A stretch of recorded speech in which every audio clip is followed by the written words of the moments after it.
मैं कतरा ही सही मेरा वजूद तो है, दुआ करे जो समंदर मेरी तलाश में है, अशा अस्खलित उर्दू गझल नज्म मुक्तके यातून अष्टपैलू कलाकार सचिन पिळगावकर यांचा शायराना अंदाज रसिकांसमोर आला।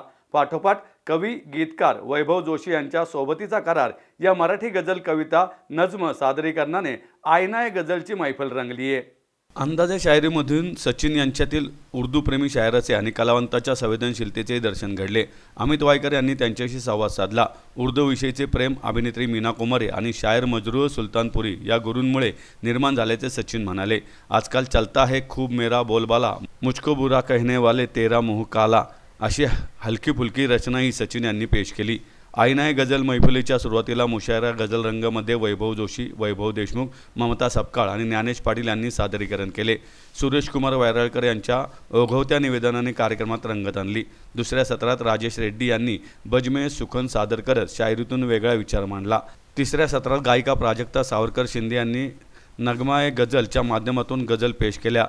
नासिर काझमी यांची नियत ए शौक भर न जाए कही, शकील बदायूनी यांची मेरे हमसफ़र मेरे हमनवा, राजेश रेड्डी यांची रोज सवेरे दिन का निकलना शाम में ढलना जारी है, वैभव जोशी यांची अचानक फोन येतो आणि अचानक मन तरल होते, आज जाने की जिद ना करो अशा गझलांची पेशकश रसिकांच्या अंतकरणाच्या तारा छेडणारी होती। वैभव जोशी यांच्या सोबतीच्या कराराने मैफिलीची सांगता झाली। सोबतीचा तरी करार करू, मग कुठे जायचे विचार करू, इथून सुरू झालेला हा प्रवास वन्स मोरची दाद घेत कुठंतरी काहीतरी चुकतंय यार, मी तुला पाहिले तू मला पाहिले, फार झाल्या आता ओळखी पाळखी, सांग कुठवर पांघरावी शब्द वरखी झुल आता, आयुष्याला घाबरण्याचा स्वभाव नाही, आई असे टप्पे घेत ही मैफल भैरवेवर विसावली। आपला पहिला कार्यक्रम जो झाला तो होता मराठी शायरांचा मुशायरा।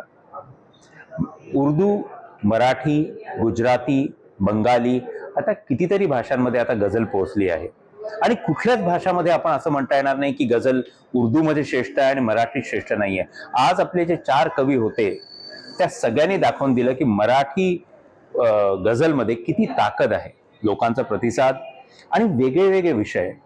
जेव्हा गझल ही आली होती फक्त प्रेम, जुदाई, मैखाना हेच विषय होते। आज आपल्या 4 कवींनी आपल्याला दाखवून दिलं की अगदी आईपासून तर घरच्या काम करणाऱ्या बाईपर्यंत सगळे विषय आज आपली मराठी गझल अगदी ताकदीने हँडल करते आहे। दुसरा कार्यक्रम होता राजेश रेड्डी, हे आज शायरीतलं खूप मोठं नाव आहे। त्यांनी एक आपला सोलो परफॉर्मन्स दिला। राजेश रेड्डी साहेबांना ऐकणं हेच एक खूप मोठं मला वाटतं वरदान आहे। तिसरा कार्यक्रम होता प्राजक्ता शिंदे सावरकर, यांनी इतक्या अप्रतिम उत्कृष्ट गझला गायल्या, त्यांना उच्चार किंवा जे उर्दूमध्ये त्या सगळ्यांचे लाडके सचिन पिळगावकर साहेब इथे आले होते आणि मी पुणेकरांना मला खूप आनंद आहे की त्यांना शफक जे ज्या नावाने ते शायरी करतात त्या नावाचा, त्यांच्या शेरोशायरीचा लुत्फ सगळे पुणेकर इथे घेऊ शकले। आणि आपण जसं म्हणतो इंग्लिशमध्ये we save the best for last. शेवटचा कार्यक्रम आता सोबतीचा करार हा कार्यक्रम सुरू आहे। तो कार्यक्रम सगळेच लोक नुसते आनंद घेत नाहीयेत, मला वाटतं त्याच्यात पूर्णपणे इमर्ज झाले, डुबून गेले आहेत। अमित भाईचं हे स्वप्न आहे की हे असा उत्सव महाराष्ट्रात पण व्हायला पाहिजे, म्हणून आईना गझल हा उत्सव केला। पुढे हा उत्सव मोठा करत आणखीन एकाच्या ऐवजी 2 दिवसाचा, दोनाच्या ऐवजी 3 दिवसांचा आज SM जोशीमध्ये झाला आहे, पुढे मोठ्या प्रांगणात करावं।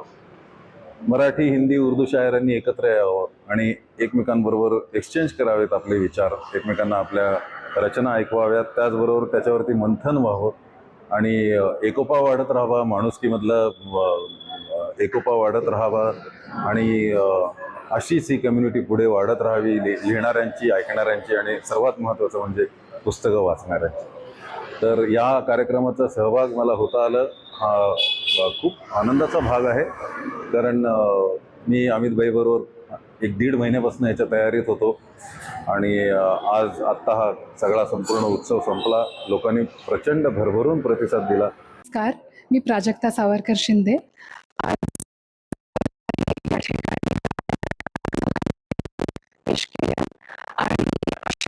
कार्यक्रम दिवसभराचा मी याआधी कधीच पाहिला नाही आहे इथे आणि खूप सुंदर अनुभव होता. खूप व्यवस्थित ऑर्गनाईज केलेला सगळा कार्यक्रम होता.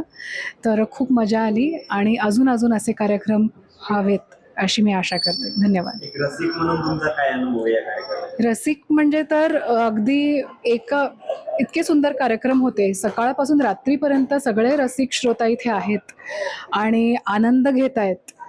करारविषयी बोलायचं म्हटलं तर भरतीचा माज नाही, ओहोटीचा लाज नाही आपण ऐकत असतो, पण त्याच वेळेला आयुष्याला घाबरण्याचा स्वभाव नाही आई, तुझ्या विना आपण जगावयाचा सराव नाही आई. खळखळ डोळ्यात पाणी आलं, आई आठवली आणि असं वाटतं हे सगळं आपल्यासाठी आहे. तुला पाहुणी झुलणारी ती तुळस वाळूनी गेली, हे सगळं माझ्या घरात घडले. माझी आई गेली तेव्हा माझ्या घरातली तुळस वाळून गेली होती. त्यामुळे शब्द ओळण ओळ असं वाटतं ही रिलेट होती आपल्याला आणि निचरा होतो भावनांचा, निचरा होतो. आपली जी मनात जी एक अस्वस्थ तगमग चालू असते तिचा निचरा होतो. आणि माझं प्रचंड प्रेम आहे या सगळ्यांवर.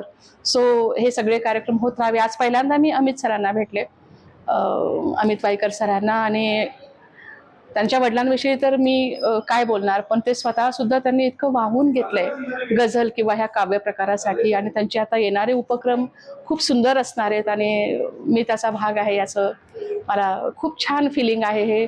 आणि सगळ्यांना त्यांना मी ऑलरेडी शुभेच्छा देऊन झाल्यात. तुमच्या थ्रू परत एकदा माझ्या शुभेच्छा.